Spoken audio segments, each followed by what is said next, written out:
നമ്മുടെ കുട്ടികൾ എന്തെങ്കിലും കാര്യങ്ങൾ നേടിയെടുത്താലോ അതല്ലെങ്കിൽ അവരെന്തെങ്കിലും കാര്യങ്ങൾ ചെയ്തു കഴിഞ്ഞാലോ നമ്മൾ കുട്ടികളെ അഭിനന്ദിക്കാറുണ്ട്. പല രക്ഷിതാക്കളും പല രീതിയിലാണ് കുട്ടികളെ അഭിനന്ദിക്കാറ്. ചില രീതികൾ കുട്ടികളെ മുന്നോട്ട് നയിക്കുകയും ചില രീതികൾ കുട്ടികളെ പിന്നോട്ട് വലിക്കുന്നതായും കാണപ്പെടുന്നുണ്ട്. എന്തിനാണ് പ്രൈസിങ് എന്നുള്ളതാണ് ആദ്യത്തെ ഒരു ചോദ്യം.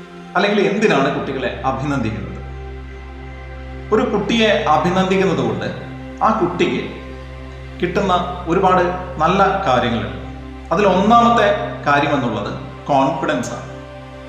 ഞാൻ ചെയ്ത കാര്യങ്ങൾ കൂടുതൽ ഭംഗിയായി ചെയ്യാനും ഇനി ഇതുപോലെ കാര്യങ്ങൾ വീണ്ടും ചെയ്യാനും ആ കുട്ടിയെ പ്രേരിപ്പിക്കുക എന്നുള്ളതാണ് ഒന്നാമത്തെ കാര്യം.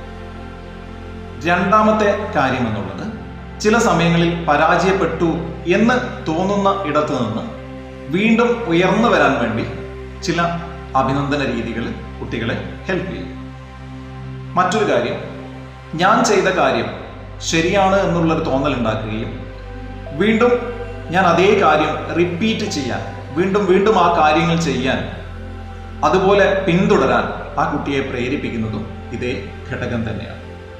പക്ഷേ നമ്മൾ ചെയ്യുന്ന രീതികൾ തെറ്റാണെങ്കിൽ വീണ്ടും ആ കാര്യം ചെയ്യാൻ വേണ്ടി നമ്മളെ പ്രേരിപ്പിക്കുകയില്ല. മറിച്ച് നമ്മളിനി ചെയ്യുന്നില്ല എന്ന് അങ്ങ് തീരുമാനിക്കും.